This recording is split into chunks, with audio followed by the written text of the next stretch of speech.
कर्मयोग जीवन की एक कला है। डॉक्टर रामस्वरूप गुप्त, कासगंज। निष्क्रियता अथवा अकर्मण्यता जड़ता का लक्षण है। जितना भाग हम में जड़ है वही हम में निष्क्रियता उत्पन्न करता है।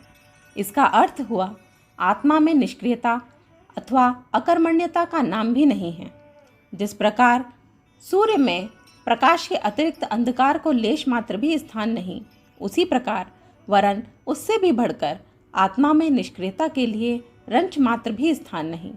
दूसरे शब्दों में हम कह सकते हैं कि जिस प्रकार सूर्य का स्वभाव ही प्रकाश है, उसी प्रकार आत्मा का स्वभाव ही कर्म है। क्योंकि स्वभाव से कोई भी थकान की प्राप्त नहीं होता, अतः सत्कर्म करते रहने पर भी आत्मा कभी थकता नहीं अथवा आराम नहीं चाहता। स्वभाव का मान भी नहीं होता और न उसकी प्रतीति होती है। यदि सूर्य का स्वभाव प्रकाश करना है तो उसे इस बात की कदापि प्रतीति नहीं हो सकती कि मैं प्रकाश कर रहा हूँ। इसी प्रकार आत्मा जो जड़ता से सर्वांश में अछूता है और जिसके स्वभाव में जड़ता आई ही नहीं है, जिसका स्वभाव ही कर्म करना है, उसे इस बात की प्रतीति हो नहीं सकती कि मैं कर्म कर रहा हूँ। श्रेय यदि हमें इस बात की प्रतीति होती है कि हम कर्म कर रहे हैं तो हमें समझ लेना चाहिए कि हम में आत्मा निजी स्वरूप के अतिरिक्त कुछ ऐसा अवश्य मिल गया है जो अनात्मा है और उसी के कारण यह प्रतीति है। जो कुछ अनात्मा है वही दोष है, इसलिए कर्म करने की प्रतीति के साथ ही दोष का आरंभ मानना पड़ेगा। यदि आपको पीने के लिए गर्म जल मिले तो आप झट पूछेंगे कि जल क्यों गर्म है। इसी प्रकार जान लीजिए कि जहाँ जहाँ क्यों के लिए स्थान मिलता है वहीं वहीं स्वभाव से हटकर कुछ न कुछ अस्वाभाविक हुआ करता है। इसीलिए जब हम कर्म करते हैं तब हम कर्म की शर्त से बांध देते हैं और तब हम स्वभाव के विरुद्ध करते हैं। हम खाने के लिए कमाते हैं, यह कर्म करने की एक शर्त हुई। इसका स्वाभाविक निष्कर्ष हुआ कि खाना रुक जाने के साथ साथ कमाना भी रुक जाएगा। फिर कमाना हमारा और कमाने में अन्योन्याश्रय संबंध स्थापित हो गया। यदि कमाना हमारा स्वभाव है तब चाहे हम खाएं और चाहे दूसरे ही भले ही खाएं, परंतु हमारा कमाना सतत रूप से चलता रहेगा, क्योंकि कमाना हमारा स्वभाव है।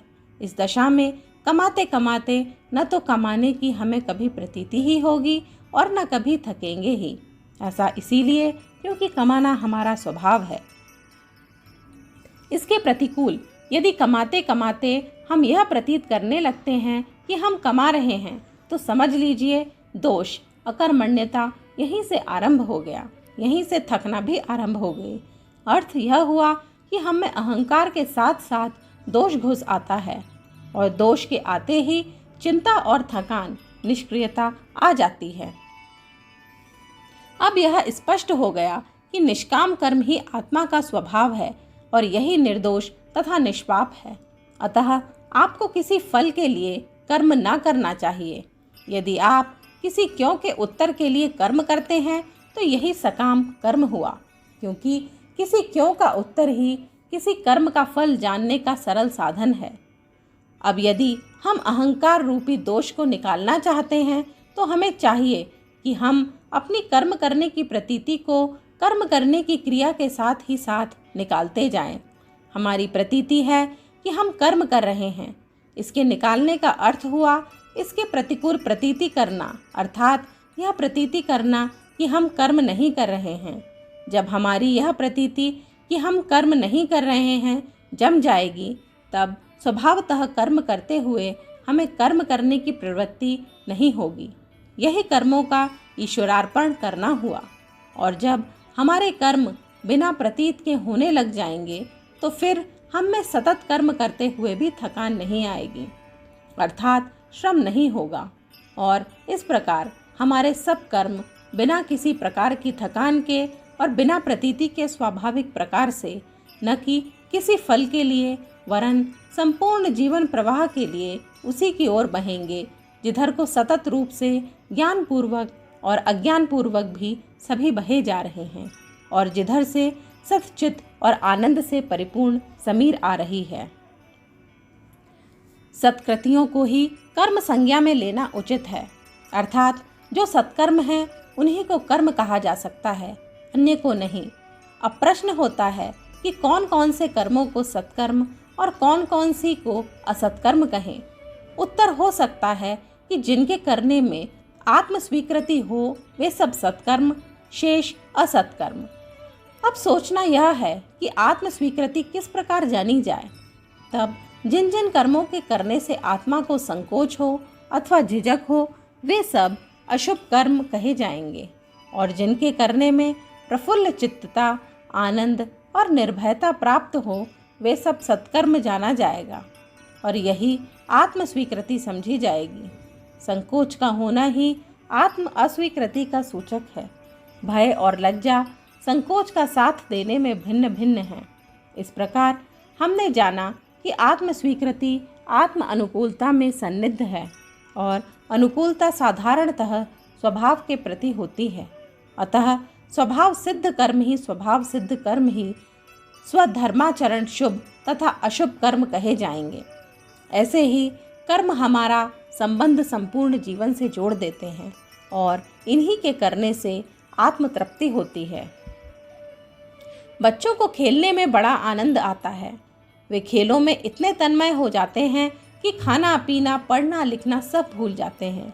यहाँ तक कि संसार में सबसे प्यारी माता को भी भूल जाते हैं।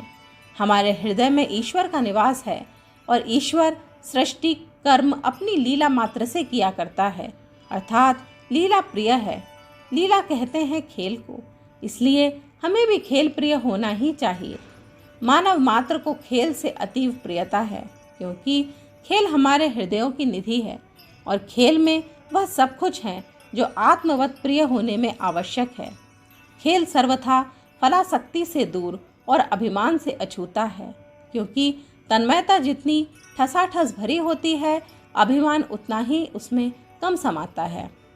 खेल जैसी तन्मयता कदाचित ही अन्य कहीं देखने में आती है। यही कारण है कि खेल आनंद की चाशनी से लबालब भरा रहता है। इसलिए हमारे आचरण, हमारे कार्य यदि खेल मात्र बना लिए जाएं, तो उनमें आनंदमयी स्वाभाविकता बिना आए नहीं रह सकती।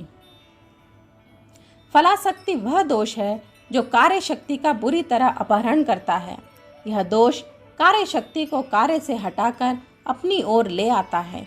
यदि फलाशक्ति किसी प्रकार त्यागी जा सके, तो हमारी शक्ति का 100% भाग कार्य के करने में खर्च हो, और हमारा कार्य पूर्ण रूपेण सफलता प्राप्त करे। परंतु होता क्या है, हमारे ध्यान का अधिकांश भाग फलाशक्ति अपनी ओर खींचे रहती है। यदि किसी प्रकार फल से दृष्टि हट जाए, तो कर्म में स्वभावतः तन्मयता बढ़ जाएगी। कर्म में फल त्याग करना जीवन की एक कला है। हमने ऊपर निर्देश किया है कि आत्मा से निरंतर सूर्य प्रकाश की भांति कर्म निकलता रहता है, और वह कर्म सर्वथा फलासक्ति से विहीन और सर्व दोषों से रहित समाज, देश तथा लोक सबके लिए सदा कल्याणकारी ही सिद्ध होता है। अतः यह प्रत्यक्ष है कि जब तक आत्मशुद्धि अर्थात अंतःकरण की शुद्धि नहीं हो जाती, तब तक पूर्णतः निष्काम कर्म नहीं बन सकता। निष्काम कर्म के लिए शुद्ध अंतःकरण अत्यंत अनिवार्य है। इससे निष्कर्ष निकलता है कि यदि किसी प्रकार फल को त्याग करके कर्म करना आरंभ कर दिया जाए, तो जिन अंशों में हम फलासक्ति त्यागने में सफल होंगे, उन्हीं अंशों में हमारे अंतःकरण के दोष हट करके अंतः शुद्धि होना आरंभ हो जाएगी। अब समस्या फल त्याग की सम्मुख है। यह किस प्रकार हल हो, इसके एक प्रकार के ऊपर पहले ही प्रकाश डाला जा चुका है कि हम अपनी कर्म करने की प्रतीति के विरुद्ध अपनी इस प्रतीति को दृढ़ करते रहें कि हम कर्म नहीं कर रहे। कर्म करने वाली शक्ति हमसे इतर और महान है। जब हम कर्म करते ही नहीं हैं, हम तो उस महान शक्ति के हाथों के उपकरण मात्र हैं, तो फिर फलासक्ति होने की बात ही नहीं उठती। दूसरा प्रकार यह है कि हमारी मान्यता ऐसी हो जाए कि हमें केवल कर्म करने मात्र का अधिकार है, फल में हमारी कोई अधिकार नहीं। फल का मिलना अथवा न मिलना किसी दूसरी अज्ञात महान परंतु हमसे सर्वथा इतर शक्ति के वश में है। इस मान्यता के अनुसार भी फलाशक्ति से हमारा ध्यान हटकर केवल कर्म में ही व्यय हो सकने की पूर्ण संभावना है। तीसरा प्रकार यह है कि हम कर्म केवल भगवान की प्रीति उपार्जन करने के लिए ही करें, अन्य हमारा कोई उद्देश्य ना रहे। यदि हो सके तो हम उन्हीं कर्मों को करेंगे जिनसे भगवान प्रसन्न हो। शास्त्रोक्त कर्मों के करने की शास्त्रों में भगवान की आज्ञा है, अतः भगवान की आज्ञानुसार कर्म होने से भगवान स्वभावतः प्रसन्न होंगे और इस प्रकार भी हमारा ध्यान फलाशक्ति से हटकर कर्म संपादन में पूर्णतः लग सकता है। यदि लोक कल्याण अथवा सबके कल्याण की दृष्टि करने में रखी जाए तब भी अपने कल्याण अर्थात स्वार्थ से, जो फलाशक्ति का दूसरा नाम है, हमारी दृष्टि हट जाएगी और व्यग्रता, दुश्चिंता तथा संशय, जो फलाशक्ति अपहरण कर लेती थी, वह अब सुरक्षित रह जाएगी। इस प्रकार के कर्मों के करने वाले को हम गीता की भाषा में कर्मयोगी कह सकते हैं। कर्मयोगी सतत रूप से कर्म करता हुआ भी उनसे सर्वथा अलिप्त रहता है। यह बात नहीं है कि उसे उसके कर्मों का फल नहीं मिलता, उसे सकाम करने वाले से अधिक ही नहीं अनंत गुना होकर फल मिलता है, क्योंकि उसका कर्म पूरी तन्मयता के साथ हुआ है, इसलिए वह पूर्ण है। जहाँ कर्मयोगी का शरीर संसार की सतत कर्म में प्रवृत्त दिखता है, वहाँ उसका मन भी शरीर के साथ एक ही भाव किए रहता है। सकाम कर्मों की नीति ऐसा नहीं होता कि शरीर से कर्म हो रहा है परंतु मन दूसरी जगह फल के परिणाम की बातों में व्यग्र तथा चिंतित हो रहा है। जिस प्रकार बच्चा खेलता है तो उसे व्यायाम का फल तो पूरे का पूरा स्वतः ही मिल जाता है, परंतु जो आनंद उसे स्वयं आया और माता पिता, कुटुंबियों और अन्य परिवार वालों को जो अपार आनंद उसको खेलते हुए देखने से हुआ, सो अतिरिक्त हुआ जानो। परंतु बच्चा व्यायाम के फल के लिए नहीं खेलता, वह तो खेल के लिए खेलता है।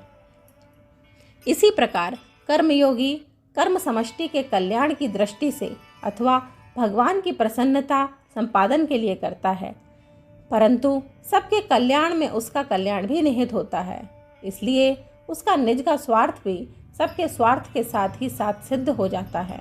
परंतु कर्म करने की तन्मयता से जो अपार आनंद उसे होता है, वह उसे लभाव में होता है। अखंड ज्योति, फरवरी 1951, पृष्ठ संख्या 16, 17, 18, 19। हमारे YouTube चैनल विचार क्रांति दूत अखंड ज्योति पत्रिका को सब्सक्राइब करें एवं अगली वीडियोस प्राप्त करने के लिए बेल आइकन दबाएं। धन्यवाद।